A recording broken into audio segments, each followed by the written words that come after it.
ఇప్పటి వరకు సుందరకాండలోని హనుమంతుడు 100 యోజన సముద్రాన్ని లంఘించి లంకలోని ప్రవేశించి ఒక ఇంత జాగా కూడా వదలకుండా అంత సీతమ్మవారిని వెతుకుతూ ఆఖరిగా అశోక వాటికకి చేరుకుంటాడు. ఇక్కడ వాల్మీకి మహర్షి ఎంతో సుందరంగా ఈ అశోకవనాన్ని వర్ణిస్తూ వస్తారు. అక్కడున్న వివిధమైన పుష్పాలు, పువ్వులు, పళ్ళు, అక్కడ వివిధమైన ఆకారాలని కూడా, పుష్పక విమానము, ఇవన్నీ మనకి చాలా సుందరంగా వివరణిస్తారు. ఇప్పుడు ఈ అశోకవనంలోని శింశుపా వృక్షం కింద హనుమంతుడు ఒక వనితను చూస్తారు. ఆవిడ చాలా దుఃఖంగా, ఉపవాసం చేత కృషించిపోయి, చాలా బాధతోని మలిన వస్త్రాలు ధరించి, చాలా నిట్టూర్పు వదులుతూ అక్కడ చాలా ఆవిడకి ప్రియమైన జనులు లేకుండా ఉండడం వలన చాలా దుఃఖంతో ఉన్నటువంటిగా కనిపిస్తున్నది. ఈ చుట్టుపక్కల ఉన్న సందర్భం వలన రాక్షసి స్త్రీల చేత చుట్టబడి ఉండడం వలన ఈవిడే సీతమ్మ వారు అని హనుమంతుడు నిశ్చయించుకొని కొంచెం దగ్గరకు వచ్చి ఈ చుట్టుపక్కల ఉన్న సందర్భాలు చూడడానికి వస్తాడు. తథా విప్రేక్షమాణస్య వనం పుష్పిత పాదపం విచిన్వతశ్చ వైదేహీం కించిత్ శేషా నిశాభవత్. ఈ సీతమ్మ వారిని చూస్తూ ఇప్పుడు రాత్రి సమయము అయిపోయి ఇప్పుడు తెల్లారుజాము అవుతున్నది, బ్రాహ్మీ ముహూర్తం అని అనుకోవచ్చు. ఇప్పుడు రావణాసుడు ఎలాగ లేస్తాడు అని ఈ శ్లోకంలో చూస్తాం. షడంగ వేద విదుషాం క్రతుప్రవరయాజినాం శుశ్రావ బ్రహ్మఘోషాన్ సవిరాత్రే బ్రహ్మరక్షసాం. ఇక్కడ చుట్టుపక్కల ఉన్న రాక్షసులు, బ్రహ్మరాక్షసులు వాళ్ళ క్రతువులు చేసుకుంటూ, వాళ్ళ యజ్ఞాలు, వాళ్ళ పొద్దున్న సంధ్యావందనాలు అవన్నీ చేసుకున్న ఘోషాలు వినిపిస్తున్నాయి. అథ మంగళవాదిత్ర శబ్దై శృతి మనోహరై ప్రాబుధ్యత మహాబాహు దశగ్రీవో మహాబలః. రాజుగారంటే, ఇంత రాక్షస రాజైన రావణాసురుడు లేవాలంటే అతను లేపడానికి చాలా వివిధ మనోహరమైన పాటలతోని అతన్ని పొగుడుతూ, చాలా వాద్యఘోషాలతోని, మంగళవాద్యాలతోని లేపుతారు అతన్ని. అలాంటి రావణాసుడు మహాబలః అంటే లేస్తున్నప్పుడే అతని యొక్క పరాక్రమం కనిపిస్తున్నది. అలాంటి పెద్ద వీరుడైన రావణాసుడు అథ మంగళవాదిత్య శబ్దై శృతి మనోహరై ప్రాబుధ్యత మహాబాహు దశగ్రీవో మహాబలః. ఇలాగా రావణాసుడు లేస్తాడు. లేచిన తర్వాత విబుధ్యతు యథాకాలం రాక్షసేంద్ర ప్రతాపవాన్ స్రస్తమాల్యాంబరధరః వైదేహీం అన్వచింతయతు. రావణాసుడు లేచిన తర్వాత స్రస్తమాల్యాంబరధరః అంటే కొంచెం పడుకుని లేచిన తర్వాత అతను ఉత్తరీయం ఇలా కొంచెం జారి, ఇక్కడ ఆభరణాలు కొంచెం జారినట్టుగా ఉంటుంది. ఇది ఎందుకు ఇక్కడ ఎందుకు స్రస్తమాల్యాంబరధరః అని అన్నారంటే, అంటే పొద్దున్న లేచిన తర్వాత ఏమి చేయకుండా, అంటే మామూలుగా అయితే మనం పళ్ళు తోముకుంటాము, స్నానం చేస్తాము, సంధ్యావందనం చేసుకుంటాము, అంటే చుట్టుపక్కల కొంచెం ఏదైనా తింటాము, తాగుతాము, అలాగా పూజ చేసుకోకుండా ముందుగా వైదేహీం అన్వచింతయత్, సీతమ్మ వారి గురించి ఆలోచిస్తున్నారు. అంటే ఒక రాజుకి ఎంతో బాధ్యతలు ఉంటాయి, ఎన్నో విషయాలు ఆలోచించడానికి ఉంటాయి. అవి ఏవి ఆలోచించకుండా ముందు సీతమ్మ వారి గురించి ఆలోచిస్తారు. అలాగ ఆలోచిస్తూ అశోకవనానికి బయలుదేరుతారు. దీపికాః కాంచనైః కాశ్చిత్ జగృహు తత్ర యోషితః బాలవ్యజన హస్తాశ్చ తాళవృంతాని చాపరాః. ఇక్కడ రావణాసుడు పెద్ద రాజు కదా, రాజు వెనకాల ఒక 100 మంది స్త్రీలు వస్తున్నారు. వీళ్ళు ఇతని భార్యలని అనుకోవచ్చు. వాళ్ళు ఏం పట్టుకుంటున్నారు, బంగార దీపాలు, బంగార గింజాములు, ఇవన్నీ.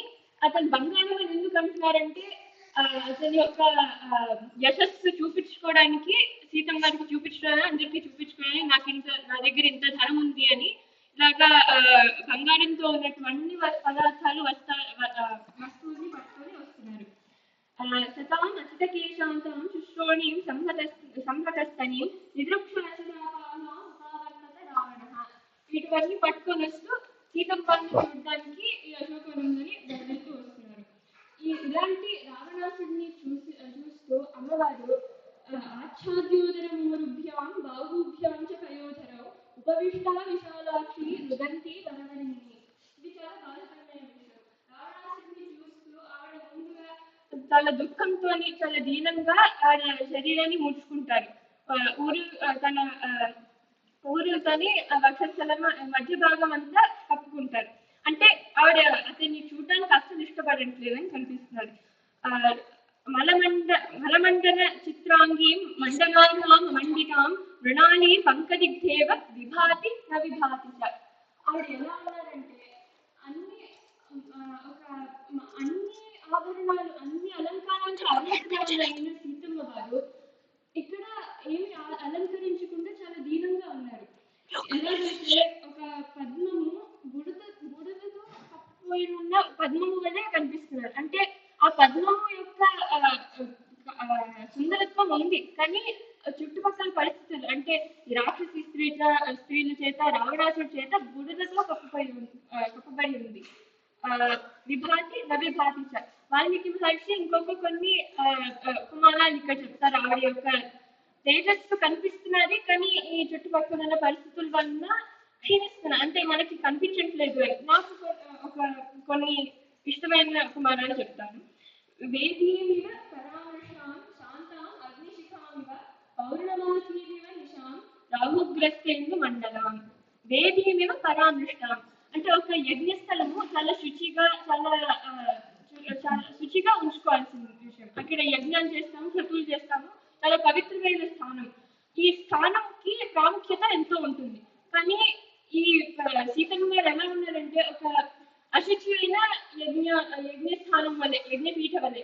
అంటే అక్కడ స్థానం యొక్క ప్రాముఖ్యత ఉంది, కానీ అశుచిగా ఉండడం వలన దీనికి అంత ప్రాముఖ్యత అంటే ప్రకాశించట్లేదు. శాంతం అగ్నిశిఖామివ అంటే ఒక అగ్నికి పైన చిప్పులాగా అది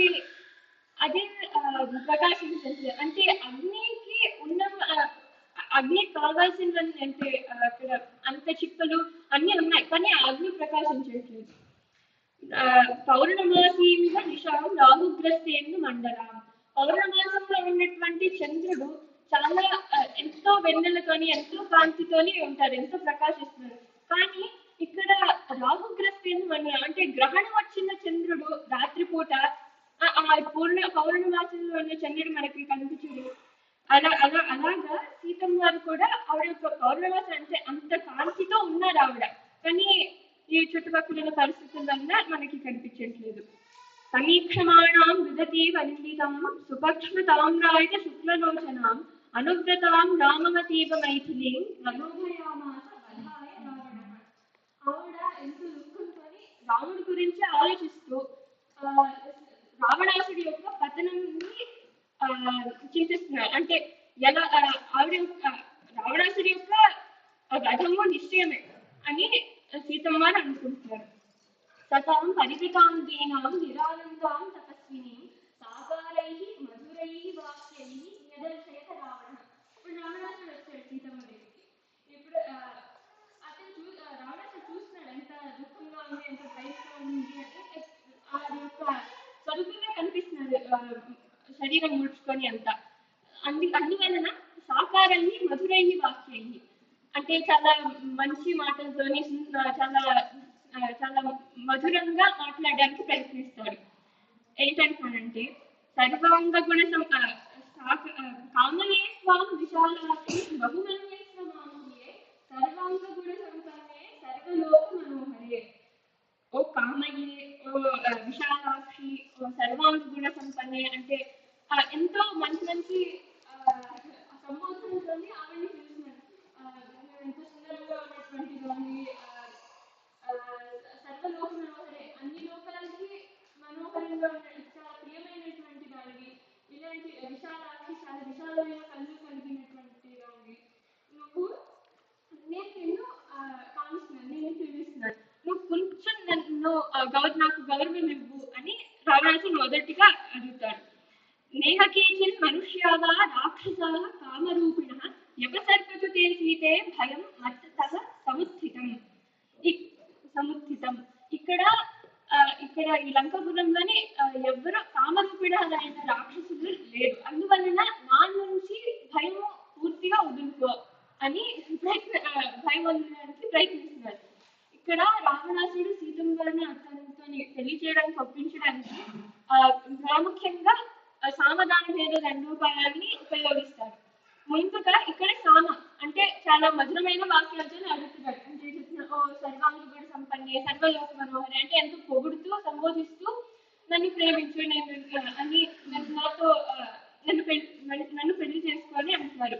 ఇక్కడ ఇప్పుడు ఈ శ్లోకంలో చెప్తున్నారంటే స్వధర్మో రక్షసాంహీరు సర్వజీవన సంశయ గమనం వా పరస్త్రీణాం హరణం సంప్రమత్యవా.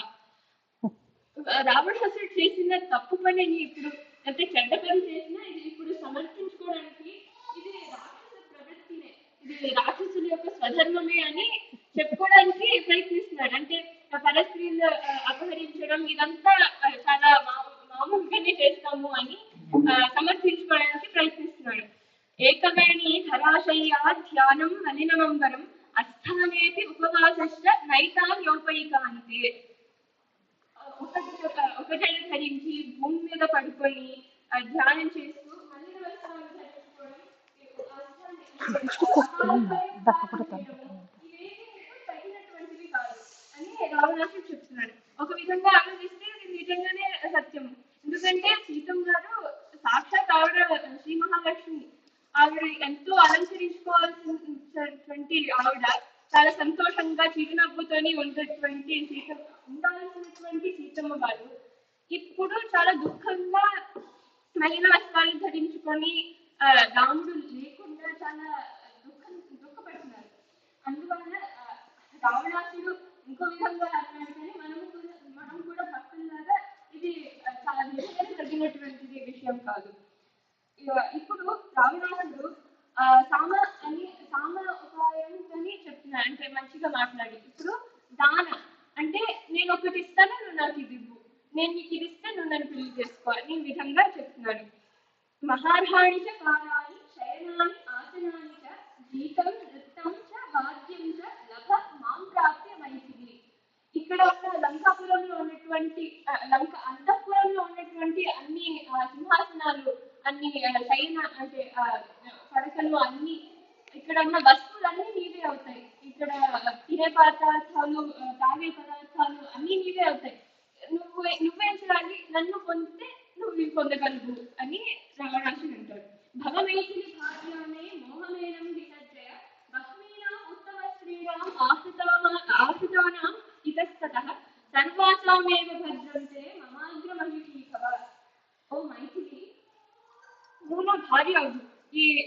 ఈ బస్వీన ఉత్తమ స్త్రీ అంటే నా భార్యలో అందరిలోకి నువ్వు పట్టపురాణ్యం చేస్తాను, నువ్వే ప్రాముఖ్యంగా చాలా గౌరవనీయాలు అవుతావు. ఇది నిజంగా ఆలోచిస్తే ఎంత దుఃఖంగా ఉంది. ఎందుకంటే అతని వెనకాల అతని 100 భార్యలు ఉన్నారు, వాళ్ళ ముందే చెప్తున్నారు నేను నిన్నే పట్టు పురాణం చేసుకుంటాను, వాళ్ళు అసలు వాళ్ళ గురించి ఆలోచించకు అని. వాళ్ళకి ఎలా ఉంటుంది అంటే తర్వాత లోకేభ్యో యాని రత్నాని సంక్రమక్షాని వై కానివే ధీరు సర్వాణి రాజ్యం చైత అహంచతే. ఇక్కడ రామరాజు అంటున్నాడు అంటే లోకంలో ఉన్నటువంటి అన్ని మణిమాణిక్యాలు, వైడూర్యాలు అన్ని కొన్ని అపహరించి తెచ్చుకున్నాను కూడా నేను అన్ని నీకే తెస్తాను. అంటే అతని దగ్గర లేదు కానీ నేను అపహరించి తెస్తాను నీకోసం అని చాలా గొప్పగా చెప్పుకుంటున్నాను. కానీ మీరు రాజ్యం చేతదా హంచుతే, ఈ లంకపురం అంతఃపురం కూడా నేనే స్వయంగా కూడా నేను మీకు ఇస్తున్నాను అని అంటున్నాడు. విజిత్య పృథివీం సర్వాం నానా నగర మాలిని జనకాయ ప్రదాస్యామి సహేతో విలాసని. ఇక్కడ ఏంటంటున్నాడంటే ఈ భూలోకంలో ఉన్నటువంటి అన్ని రాజ్యాల్ని నేను జయించి మీ నాన్నగారిని జనక మహారాజుకి కొన్ని రాజ్యాలనే ఇచ్చేస్తాను. ఇక్కడ ఎందుకు ఇలా అంటున్నాడంటే నేను అనుకుంటున్నాను కొందరు స్త్రీలకి వాళ్ళ నాన్నగారు అంటే చాలా ప్రియమైనటువంటి విషయం, అంటే వాళ్ళు ఎంతో నచ్చుకుంటారు. అందుకే ఆవిడ నన్ను పెళ్లి చేసుకుంటుందని అనుకుంటాడేమో. ఇలాగా ఇప్పుడు సామ దాన రెండు అయిపోయాయి. నేను ముందు మధురమైన మాటలతోనే చదువుతున్నాను, తర్వాత నేను నీకు ఇస్తే నువ్వు నన్ను పెళ్లి చేసుకోవాలి కూడా అంటున్నాడు.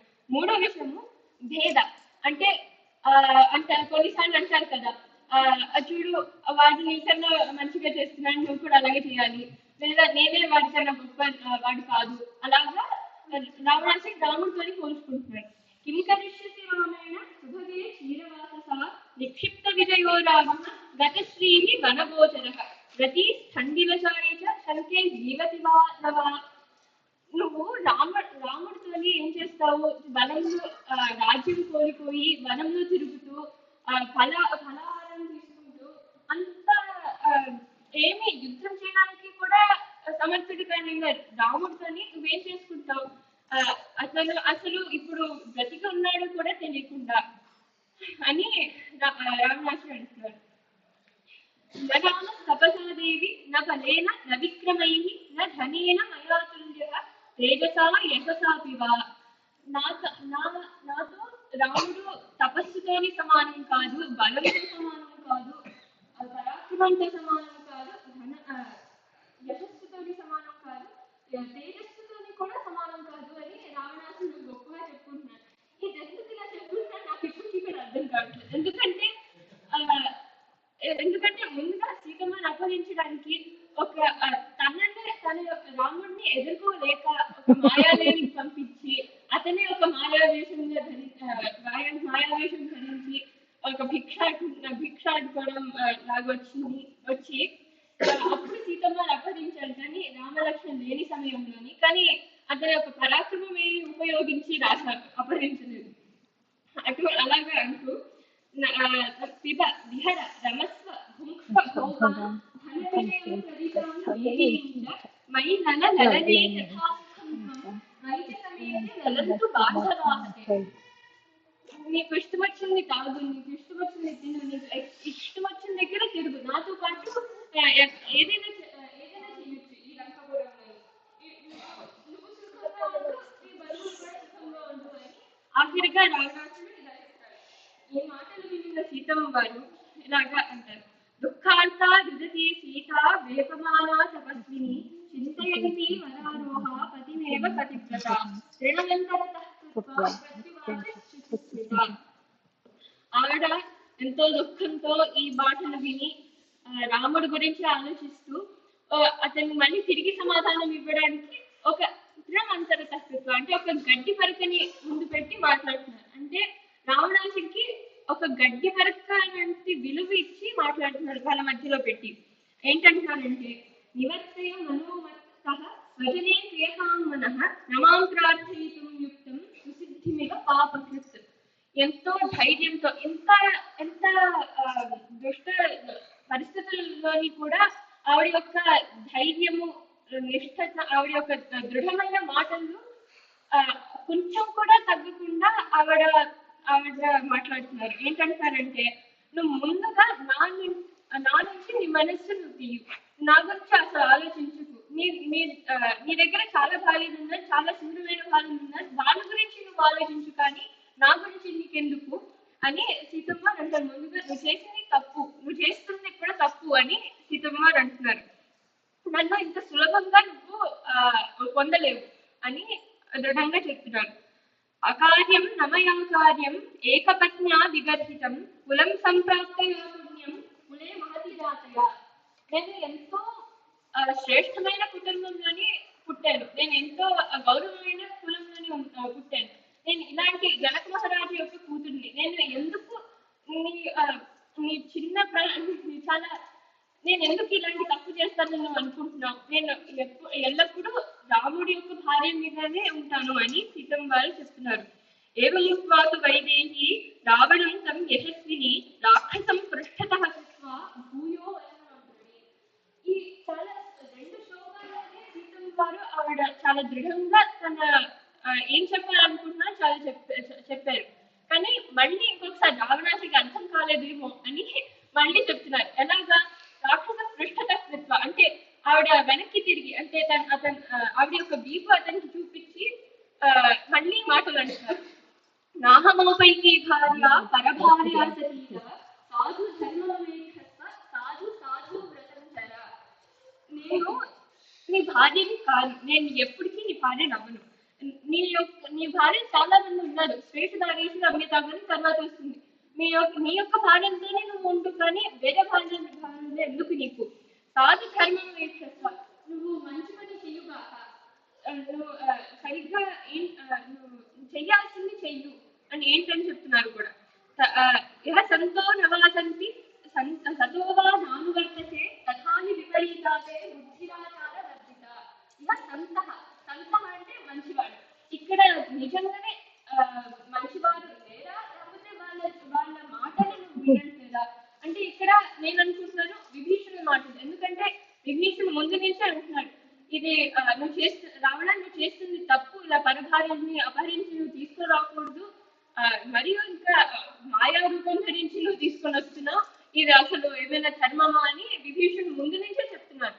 అలా కానీ వినాశకాలే విపరీత బుద్ధి అంటారు కదా, అంటే రావణాసుడి యొక్క వినాశకాలం ఎప్పుడో నిశ్చయించి పడిపోయింది. అలాంటి సమయంలోని విపరీత బుద్ధి ఇప్పుడు చాలా అతని మనసు చాలా విపరీతంగా ప్రవర్తిస్తుంది అని సీతమ్మ అంటారు. శక్యో లోకహితున్నాహం ఐశ్వర్యేణ ధనేన వా అనన్యాలాభేనాహం భాస్కరేణ ప్రభాయత. ముందు చెప్పాడు కదా రావణాసుడు, నా దగ్గర ఇంత ధనం ఉంది, నేను ఇదిగో చూడు నా బంగారం అంత, బంగారు దీపాలు, బంగారు వీచికలు అని చూపిస్తున్నాడు, అంత యశస్సు అంతా చూపిస్తున్నాడు. కానీ సీతమ్మ అంటే నేను అలాంటి చిన్న చిన్న వస్తువుల చేత నువ్వు నన్ను పొందలేవు అని సీతమ్మ మళ్ళీ చెప్తున్నారు. నేను రాముడు భాస్కరైన ప్రభాయ అంటే ఎలాగైతే ఎలాగైతే కాంతి సూర్యుడితోనే ఏమనుకుంటుందో అలాగే సీతమ్మ కూడా అలాగే సీతమ్మ కూడా రాముడితోనే ఎల్లప్పుడూ ఉంటుంది అని చెప్తున్నారు. ఇప్పుడు ముందు చెప్పారు కదా సాధు ధర్మం వేక్షక, ఏంటి ధర్మము, ఇక్కడ ఏం చేయాలి అని ఆ విషయం కూడా చెప్తున్నారు. వివిధ ధర్మజ్ఞ శరణాగతవత్సల తేన మైత్రీభవతే యది జీవితం ఇచ్చసి. నువ్వు ఇప్పుడు రావణాసుడికి ఏం చేయాలో కూడా చెప్తున్నారు సీతమ్మ. ఏం చేయాలి, నువ్వు ఇప్పటికీ కూడా మీరు చేసిన తప్పుని సరిదిద్దుకోవడానికి అవకాశం ఉంది. రాముడు యొక్క పాదాల మీద పడు, క్షమాభాసం అడుగు, కోరుకో. అతను చాలా శరణాగత వత్సలుడు, అంటే చాలా చాలా నిన్ను ఖచ్చితంగా క్షమిస్తాడు. అందువల్ల చెప్తున్నాడు ఆవిడ, నువ్వు ఇలాగ చెయ్యకపోతే నీ యొక్క వశము నిశ్చయము, నువ్వు ఖచ్చితంగా చేస్తావు అని సీతమ్మ చెప్తున్నారు. ఏవం హి తే భవేత్ స్వస్తి సంప్రదాయ రఘుత్తమే అన్యథాత్వం హి కుర్వాణ వధం ప్రాప్స్యసి రావణ. ఎంతో నిశ్చయంగా, ఎంతో దృఢంగా, అంటే అసలు ఎవరు ఆవిడకి ప్రియమైన వాళ్ళు లేకుండా కూడా రావణాసుడి యొక్క అంతఃపురంలోని రావణాసుడి యొక్క రాజ్యంలో ఆ రాజుని తిరస్కరించి చెప్తున్నారు, నువ్వు ఖచ్చితంగా నీ వధము అవ్వుతుంది, నువ్వు ఇలా ఇటువంటి రాముడికి నువ్వు క్షమా ప్రార్థన చేయకపోతే నీ వధము నిశ్చయము అని చాలా దృఢంగా చెప్తున్నారు. రాక్షసేంద్ర మహాసర్వ సరామ గరుడో మహాన్ ఉద్ధరిష్యతి వేగేన వైనతేయ ఇవోరగాన్. రాముడు ఎలా వస్తాడంటే, ఎలాగైతే వైనతేయుడు అంటే ఎలాగైతే గరుడ చిన్న చిన్న సర్పాల్ని తీసుకొని తినేస్తారో అలాగే రాముడు కూడా ఈ రాక్షసుల్లో ఉన్నటువంటి లంకపురంలో ఉన్నటువంటి రాక్షసుల్ని అలాగే చంపేస్తారు అని చెప్తారు. ఇంకా ఏంటంటున్నారంటే జనస్థానే హతస్థానే నిహతే రక్షసాంబలే అశక్తేన త్వయారక్ష కృతం ఏతత్ అసాధువై. అంటే ఈ లంకాపురము ఇప్పుడు ఈ రాక్షసులతోనే అందరితోనే ఉంది, కానీ ఇది త్వరలోనే హతస్థానే అంటే ఒక శ్మశానం అయిపోతుంది. రాముడు వచ్చి ఈ రాక్షసులందరినీ చంపేస్తాడు, నిన్ను కూడా చంపుతాడు అని సీతమ్మ వారు ఇప్పటి నుంచే చెప్తున్నారు. అంటే ఏమన్నా కూడా ఇప్పటి నుంచే ఆయన చెప్తున్నారు. ఆశ్రమంతో తయోశూన్యం ప్రవిశ్య నరసింహయో గోచరం గతయో ధాత్రో అపనీతా త్వయా అధమ. ఓ అధమ అంటే ఓ మందబుద్ధి కలిగిన వాడా, నువ్వు నన్ను రామలక్ష్మణుడు లేని సమయంలోని నువ్వు ఆశ్రమంకి వచ్చి అది మాయాలేని పంపించి నువ్వే మాయా రూపంలో వచ్చి నన్ను అపహరించావు. నీకు అసలు నీ పిరికితనానికి ఇంకా ఏమి ఎక్కువ కాదు అని సీతమ్మ ఆఖరిగా చెప్పి, గిరిం కుబేరస్య గతోధమాలయం సభాంగతో వా వరుణస్య రాజ్ఞః అసంశయం దాశరథేనే నమోక్షసే మహాద్రుమ కాలం శోషణయేవ. నువ్వు ఎక్కడికైనా వెళ్ళు, ఎక్కడికైనా దాంట్లో ఈ మూడు లోకాలు, మూడు స్వర్గలోకం వెళ్ళు, వరుణ యొక్క సభకి వెళ్ళు, కుబేరుడి యొక్క ఆలయంకి వెళ్ళు, ఎక్కడికి వెళ్ళినా నువ్వు రాముడి యొక్క రామబాణాన్ని నువ్వు తిరిగి ఉండదు అని సీతమ్మవారు దృఢంగా ఎంతో మనోధైర్యంతో, ఎంతో తపస్సు శక్తితో ఇవన్నీ ఎందుకు ఎందుకు ఆవిడ చెప్పగలిగారు అంటే ఆవిడ చేసిన తపస్సు, పతి మీద ఉన్న భక్తి ద్వారా. అంటే ఈ ఎంతో కాలము రాముడు లేకుండా ఉంటున్నా ఆవిడ ఎంతో రాముడి గురించి ఆలోచిస్తూ ధ్యానం చేస్తూ ఉన్నారు. తపస్విని అని ముందు నచ్చింది ఆవిడ. తపోశక్తి కనిపిస్తున్నారు ఇక్కడ. ఈ చిన్న సంభాషణ మధ్యలోని నాకు సీతమ్మవారు ఏం చూపిస్తున్నారంటే, ముందుగా ఎవరైనా ఒక తప్పు పని చేసినా, అంటే రాజుగారైనా వాళ్ళ తప్పు పనులు బట్టి వాళ్ళకి అంత విలువ ఇచ్చి మాట్లాడాలి. అంటే అతను రాజుగారు, అతని దగ్గర ఎంతో డబ్బులు ఉన్నాయి, అతని దగ్గర ఎంతో ధనం, ఎంతో పరాక్రమం ఉంది అని భయపడకుండా అతను చేసిన తప్పులు చెప్పి నువ్వు చేస్తుంది తప్పు అని చెప్పి ఏం చేస్తే నువ్వు సరిదిద్దుకోవచ్చు అని కూడా ఆవిడ చెప్తున్నారు. అంటే ఆవిడకి ఎవరు సహాయం చేయడానికి లేరు, కానీ అంత ధైర్యంగా ఆవిడ చాలా నిష్ఠతోటి రాముడిని తెలుసుకుంటూ లాగా రావణాసుడికి చెప్తున్నారు. ఇలాంటి అమ్మవారిని నమస్కరిస్తూ రామాయ రామభద్రాయ రామచంద్రాయ వేదితే రఘునాథాయ నాథాయ సీతాయ ఆస్పతయే నమః.